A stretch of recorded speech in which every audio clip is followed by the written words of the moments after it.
When Subaru introduced the Crosstrek, it seemed little more than an Impreza hatchback lifted off the ground with some extra body cladding added on. But with so-called compact SUVs not being all that compact anymore, like the Forester, Honda CR-V, and Toyota RAV4, Subaru saw an opportunity.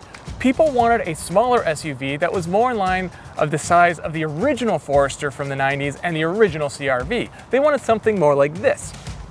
And it worked. The Crosstrek's success did not go unnoticed by other mainstream brands, and now virtually everyone has joined the fray in the small SUV segment. Now, to figure out who has really nailed the formula, we've gathered 11 competitors to face off against one another. Just about everyone is here except the Jeep Compass and the upcoming Nissan Kicks, which is a little smaller and, well, not quite out yet. After a week of evaluating, we added up all the scores to see which one of these vehicles is the best. So let's get this countdown started.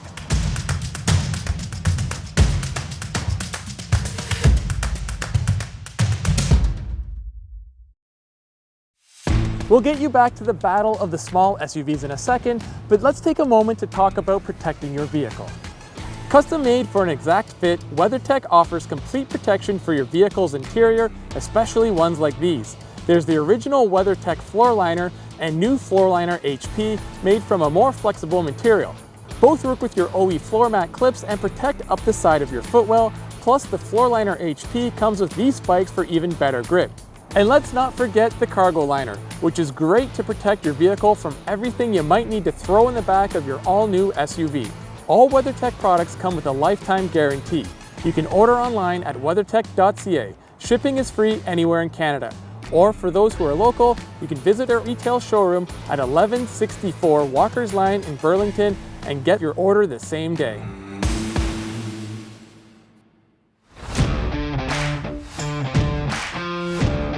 The Mitsubishi Eclipse Cross finishing last in this comparison has a lot more to do with its age than anything else. In the 6 years since it was introduced to our market, every other vehicle in this comparison is either brand new or has undergone a complete redesign.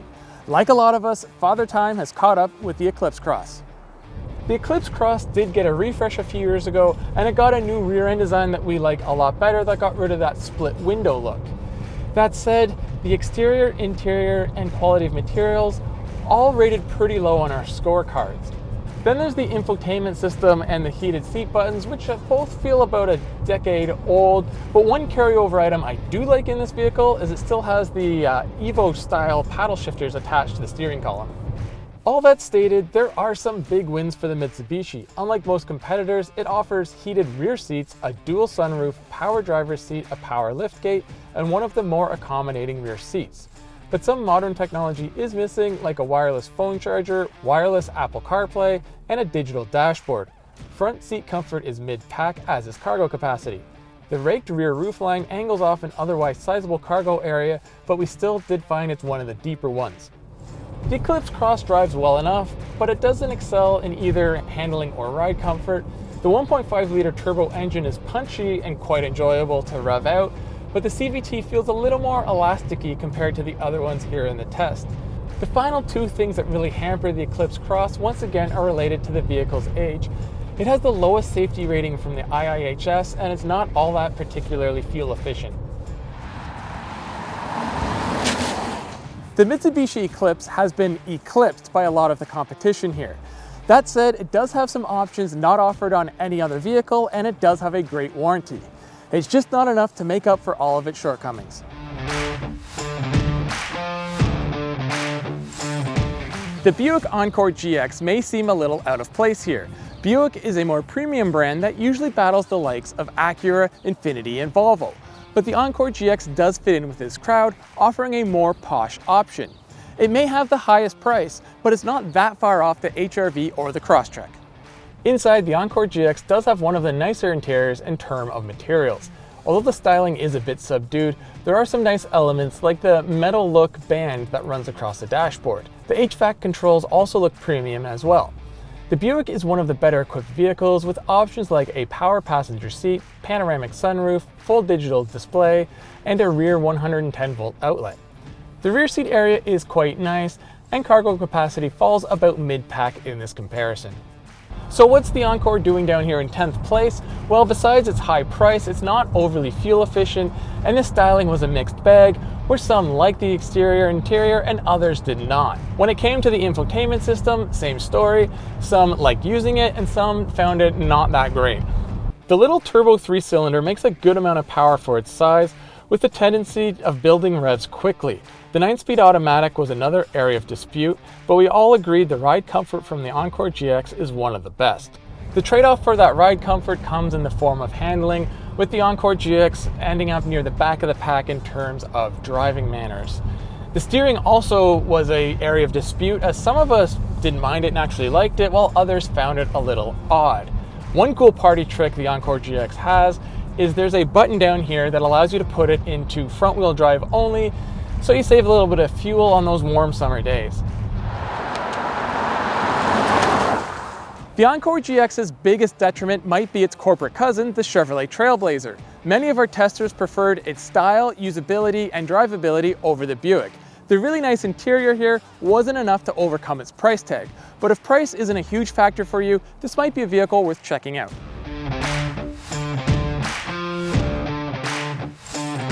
Nowhere is the compact SUVs aren't really compact anymore argument clearer than with this, the Honda HR-V. So not only is this the longest vehicle here, it's actually within an inch of where the CR-V was when that last generation debuted in 2017.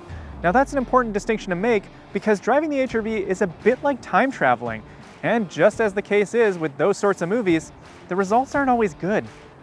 So what drags the HR-V down the rankings? Well, it has a pretty weak power plant. In fact, it was rated the worst in the group. It has the lowest horsepower figures of any of the all-wheel drive cars, and it tied the Mitsubishi for the lowest speed in our highway merge test. Around here, if I floor it, it's more a volume knob than an actual speed control. Around town, you're also missing the torque from the other turbo engines, so the HR-V doesn't feel particularly quick there either. And because this little 2-liter engine is working so hard all the time, fuel economy is pretty poor. The other problem is price. The HR-V has one of the heaviest stickers on either side of the border, yet is one of the most sparsely equipped cute utes here. A power driver's seat? Not in Canada, but at least there is in the US. Power tailgate? Nada on both accounts. We'd excuse the short feature list if it had value on its side, but Honda continues to price its models comfortably higher than the competition, and the HR-V is no exception. Now it isn't all bad. That large footprint does give the HR-V one of the roomiest cabins in this comparison, with genuine adult-friendly space in the back seat. Only the Kia and the Volkswagen really beat it on that front. It also has a simple but effective infotainment system, which has smart color coding, so you only have to look for a quick glance to use it, and it does do the whole wireless phone mirroring thing. Now it might be slow, but the Honda does have one of the better rides here in that typical Honda way. It's comfortable and confidence-inspiring. It also got one of the highest ratings for its cabin design too. We like this fun center console with its 2-level approach, and I have to always mention the clicky climate control dials that debuted on the Civic a few years ago. And that's the other challenge that the HR-V faces, the Civic hatchback. If you don't need ride height or all-wheel drive, Honda will happily sell you a car that's better to drive, better on gas, and better equipped. The HR-V just feels outclassed in this competition. Big, but not especially clever.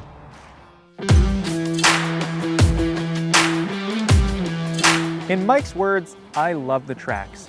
And you know what? It's true. When I first drove the 2nd-gen model late last year, I called it, and I quote, one of the very best sub-$30,000 cars that you can buy. And like I said with the HR-V, not everyone needs all-wheel drive. So we brought this front drive model here to see just how high above its weight it can punch. Now this doesn't feel like the car with the least amount of horsepower and torque, and that's probably because it also has the lowest weight. Thanks, front-wheel drive.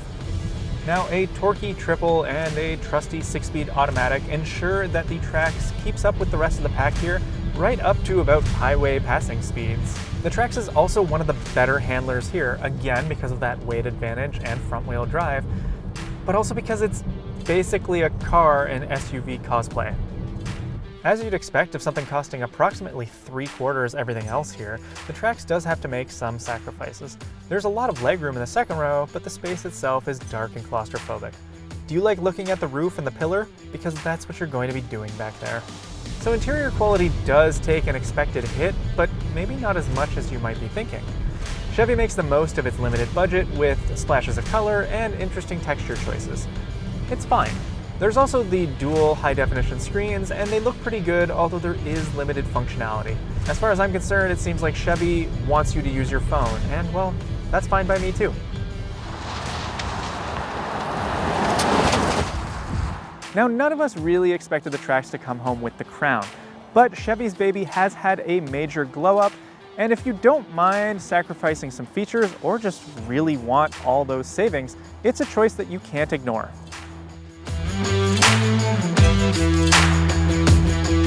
Placing highest amongst the GM entries is the Chevrolet TrailBlazer.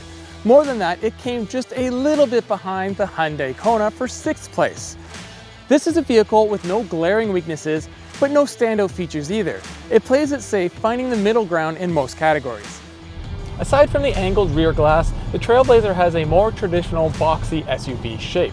This leads to decent amounts of rear seat and cargo space, and the giant panoramic sunroof makes it feel airy inside. Those that do sit in the back seat, though, will notice there is a massive seat pillar right beside their head that blocks a lot of outward visibility and can make you feel claustrophobic. The two-tone paint job really suits this little SUV, and I especially like the rear end treatment, notably the taillights and the exhaust finisher. I'm not as crazy about the front end, but nothing about this vehicle is overly offensive. Inside, I like how Chevy finished some of the plastics, like the matte red strip across the dashboard, for more style and interest.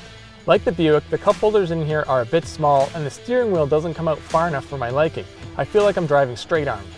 What's interesting is the engine and transmission are the same in here as the Buick, but they feel a little more responsive in this vehicle for whatever reason. I don't know if it's tuning, gearing, or just maybe it's all in my head. And it's the same story with the chassis. The TrailBlazer is a little flatter when cornering and handles a bit better, but the Encore is more comfortable. If you want to get real sporty, there is the checkered flag button here in the TrailBlazer, but it doesn't really do much.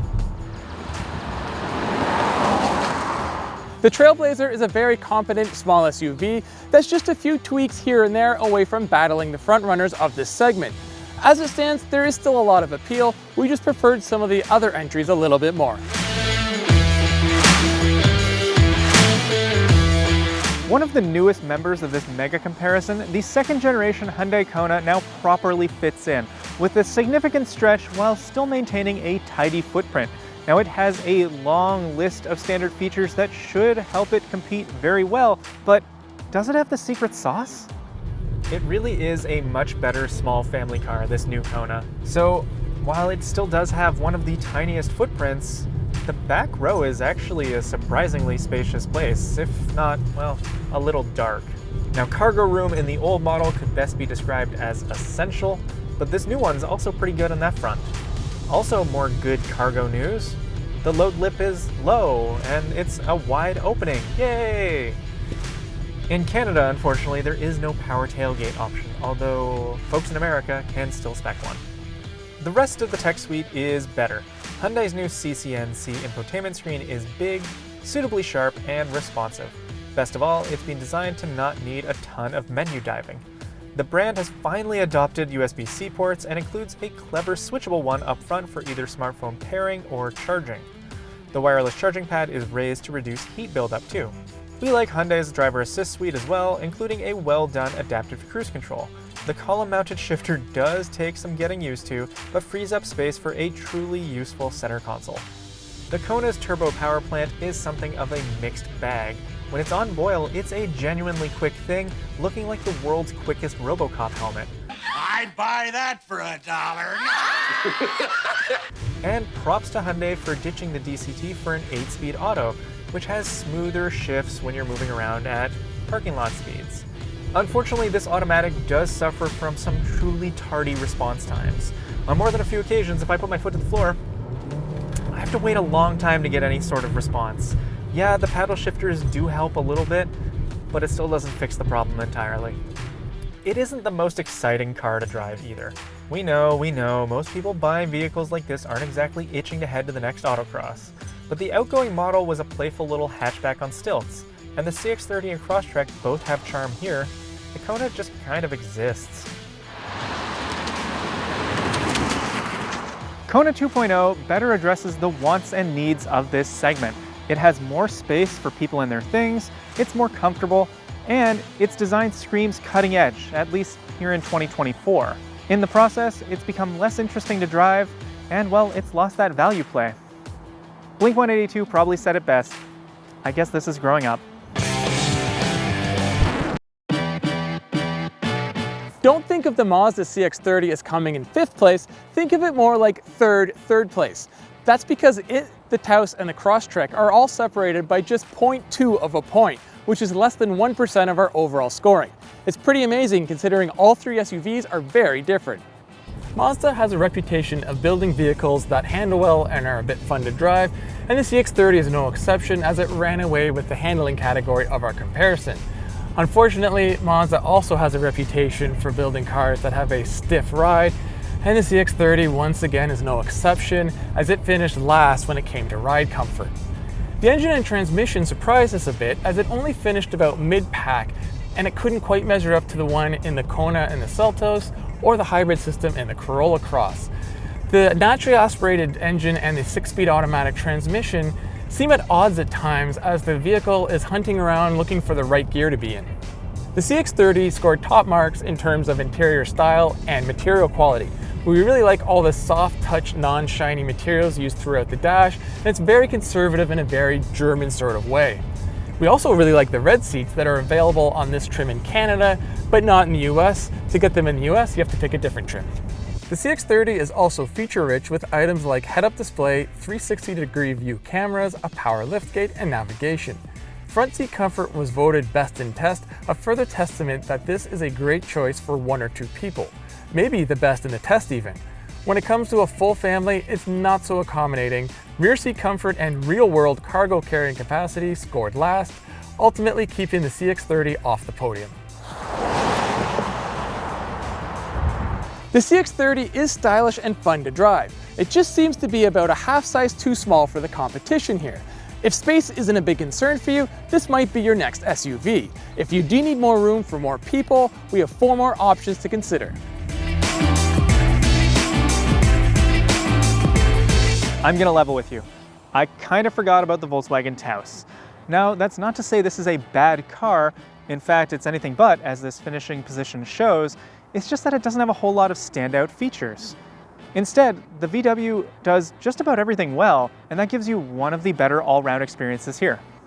So the Taos's on-paper stats put it near the back of the pack here, almost with the Mitsubishi Eclipse Cross. But it uses its powers for good, not evil.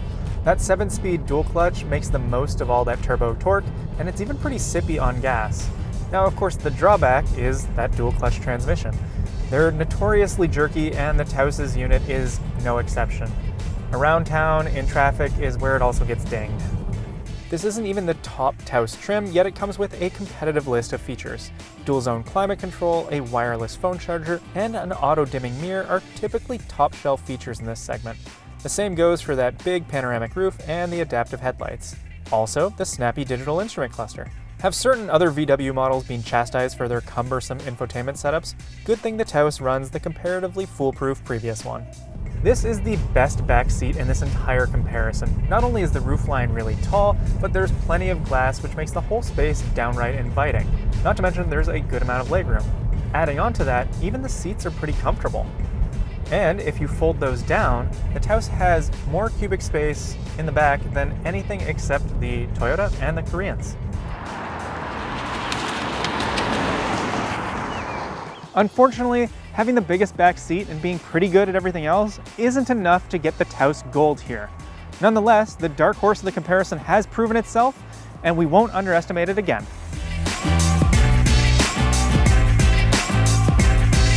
It's hard to believe the Crosstrek is already in its 3rd generation.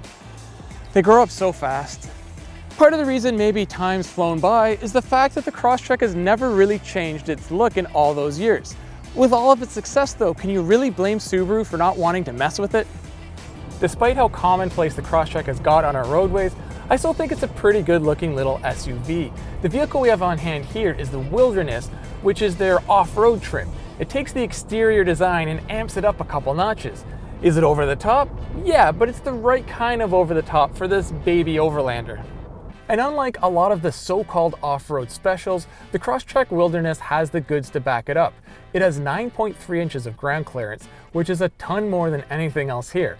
The suspension has been retuned and chunky all-terrain tires are mounted on 17-inch wheels. The tires and ground clearance lead to far and away the best ride comfort of the bunch. Surprisingly though, even with the off-road biased tires and a body perched way up in the air, the driving dynamics are some of the best in the test still. Maybe there's more than just marketing to Subaru's symmetrical all-wheel drive layout.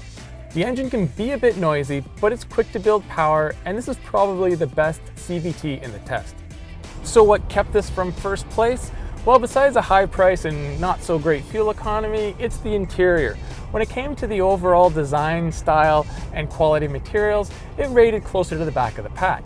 And although I actually really like this infotainment system, quite a few testers do not at all. One of the originators of this small in-between SUV segment, the Crosstrek remains one of the best options, and we didn't even get into its messy weather capability. If the extra style and capability aren't needed, you could trade in a little bit of ride comfort for way better fuel economy and get a regular Crosstrek as well. What a difference electrification makes. When the Corolla Cross first debuted a few years ago, we weren't big fans of the little SUV. I'm pretty sure the term vehicular oatmeal was bandied about. But, Toyota being Toyota, it shoved a hybrid powertrain behind that revised nose last year. And the result is a much better vehicle with better road manners and way better fuel economy than anything else in this comparison. Now, hybrid hasn't meant slow for quite a while now. In fact, the Corolla Cross Hybrid is the most powerful vehicle in this test. It's not the quickest, that title is reserved for the Koreans, but in our highway merge test, the Toyota is right up there. Around town, the Toyota is in its element, with that torquey electric motor making it an assertive little SUV. There's also no real weight penalty, so this is still a pretty agile and, whisper it, even kind of fun SUV. And again, that fuel economy. The official city figure is 45 miles per gallon or 5.2 liters per 100 kilometers, and our little fuel economy test loop saw an even better combined figure. If you're buying a small SUV, we're guessing affordability is kind of a concern, and nothing saves you money at the pumps quite like the Corolla Cross. Now there are some sacrifices to get you there. The rear seat is one of the most cramped here with not a lot of headroom or legroom. The Toyota's interior ain't nothing fancy either. It has everything you need, but not much else in terms of comfort and convenience. And things like the seat heater controls still look like afterthoughts. Toyota's infotainment, while far better than before, still does have a few hits against it too. The 8-inch screen is a little on the small side, especially if you get the satellite radio screen, which is just jammed. And there are no physical buttons, so it takes a few extra pokes to get to the home screen. But on a whole other subject, props to Toyota for including a power tailgate, which is still an unfortunate rarity in this class. Now, in a switcheroo, the Corolla Cross Hybrid actually loses out to the one remaining vehicle in this comparison, the one that it beat the last time that we paired those two against each other. So I'm going to hand it over to Mike to let him explain.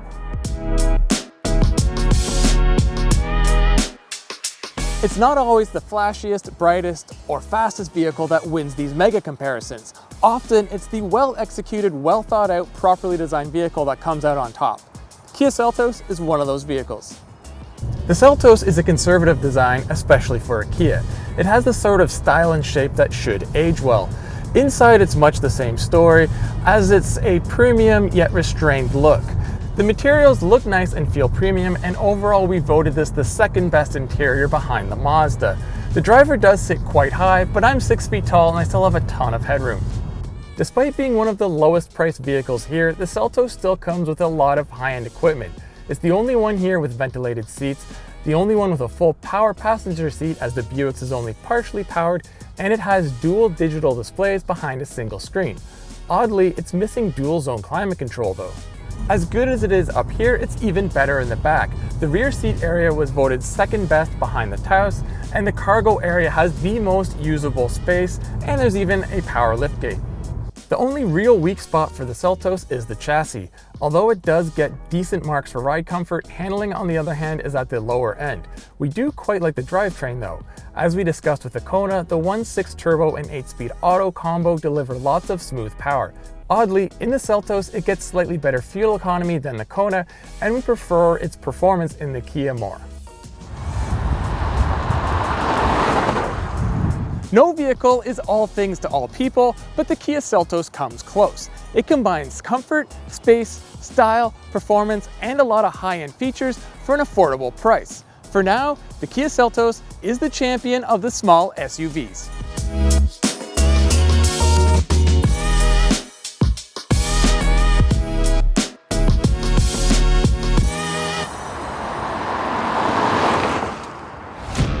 So when all the scores were added up and averaged, the Kia Seltos is the best overall choice. But Kyle, I have to ask you, what would you personally pick? Well, Mike, if I had to go home with one of these 11 SUVs, it would be the Toyota Corolla Cross Hybrid. Because I figure if I'm buying a small SUV, I really care about gas prices, and that is far and away the best in that regard.